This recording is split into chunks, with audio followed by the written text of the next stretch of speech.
Hello, everyone, and welcome to SuttonsDaze and to this week's canning chat.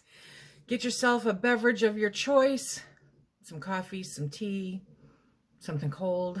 Okay, kick back. Let's talk about canning. I love answering your questions, and today I printed out the questions because it's just easier. And so I hope that you enjoy this. There's quite a few questions. Some will have long answers, some will have short answers. Let's get started.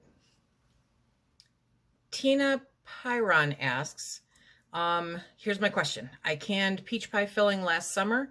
I have one jar left, but it seems to have lost headspace.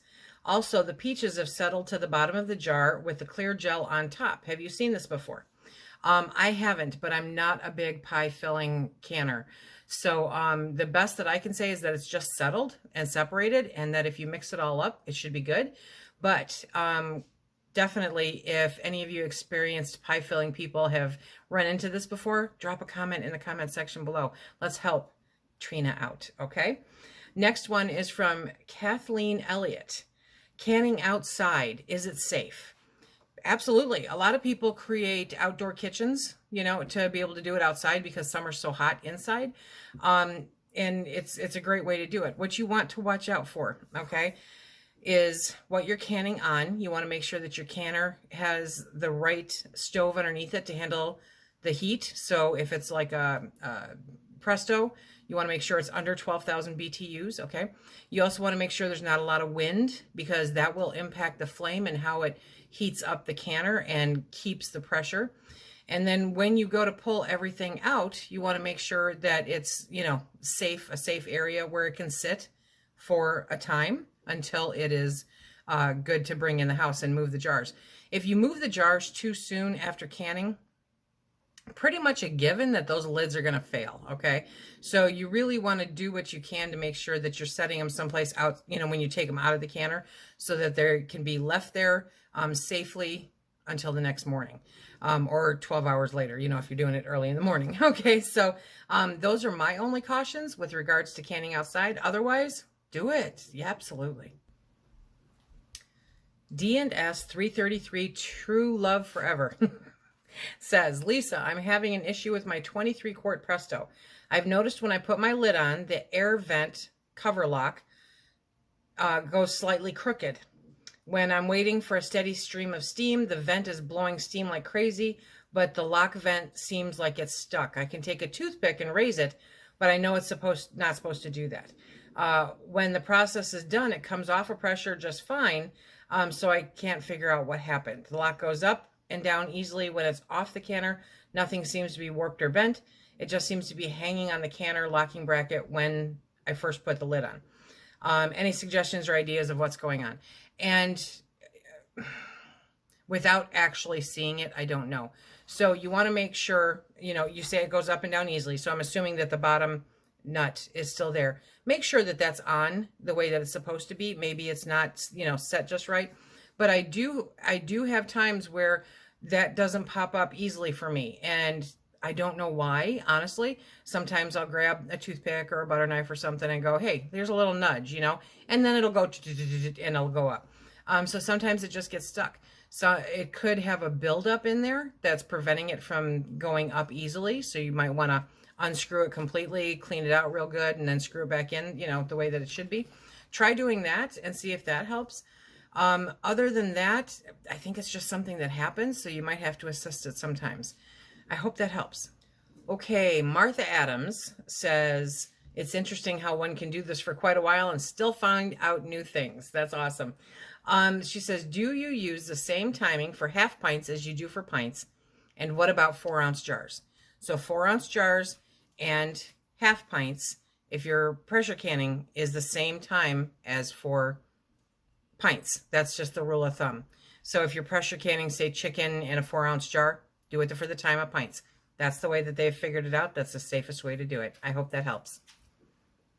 Laura Flarson asks, did I hear you say once that we cannot pressure can with a Presto canner on a camp stove?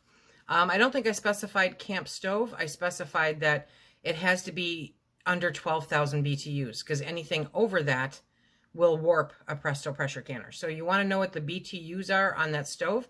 You want to be able to regulate that and keep it under 12,000 BTUs. Mama Gator, could you address canning with used store-bought sauce, mayo, pickle jars?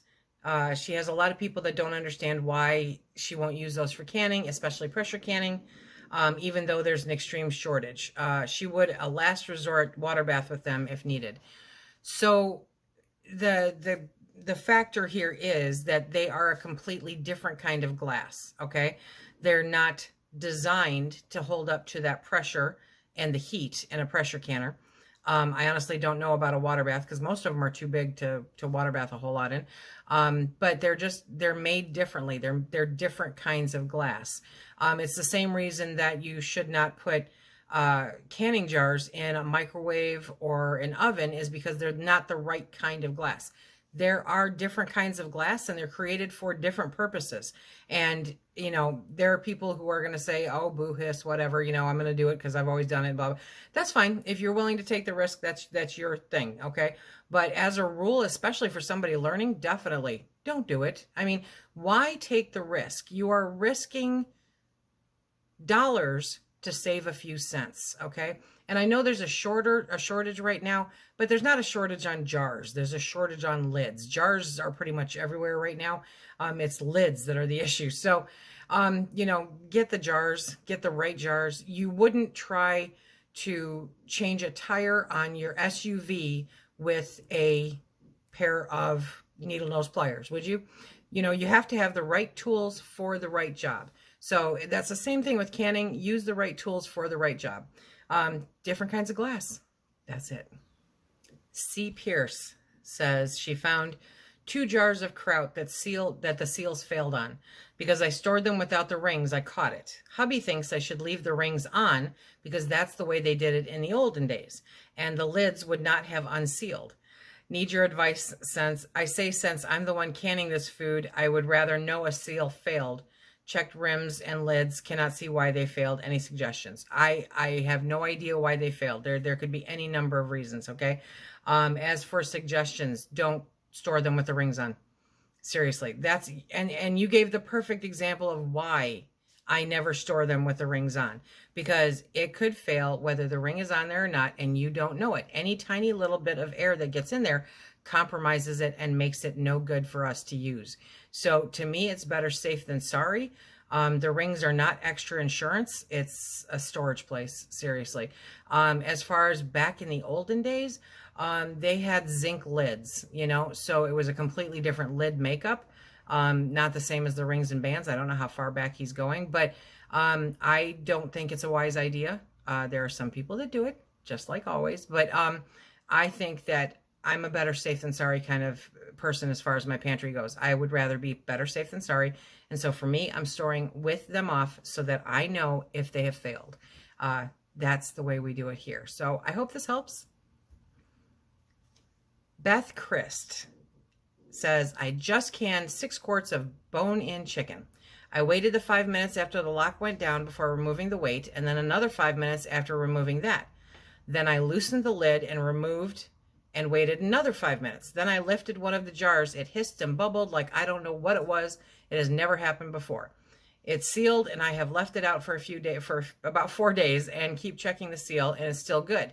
But did air get in the jar? No, what that did is, and that's why we wait. But sometimes, you know, it depends on what the temperature was in your house as opposed to the temperature in the canner.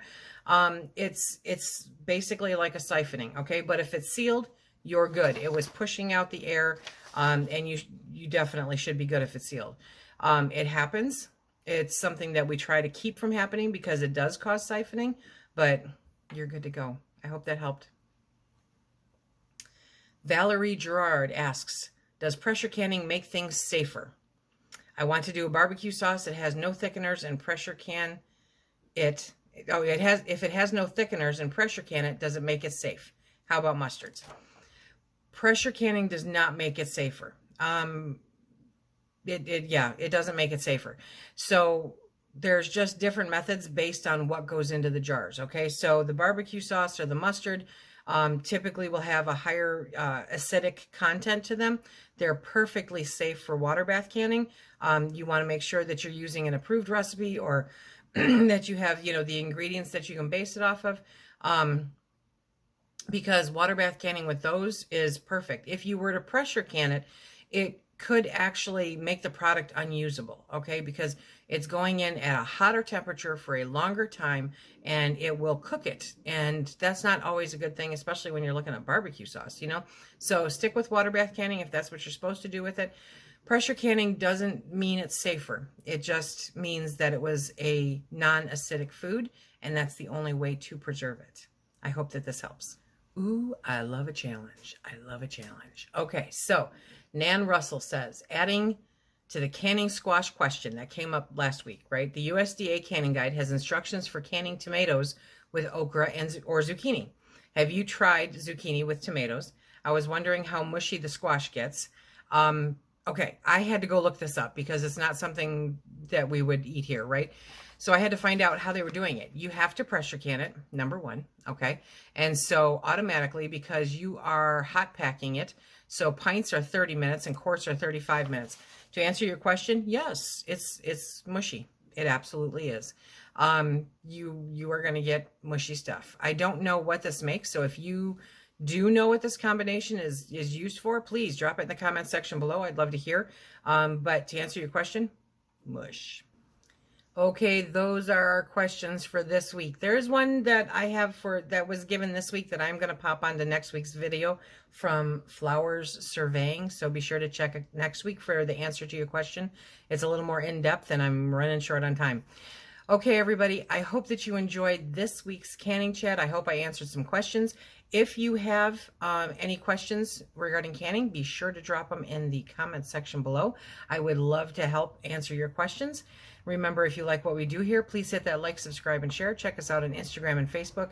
And until the next time, be safe.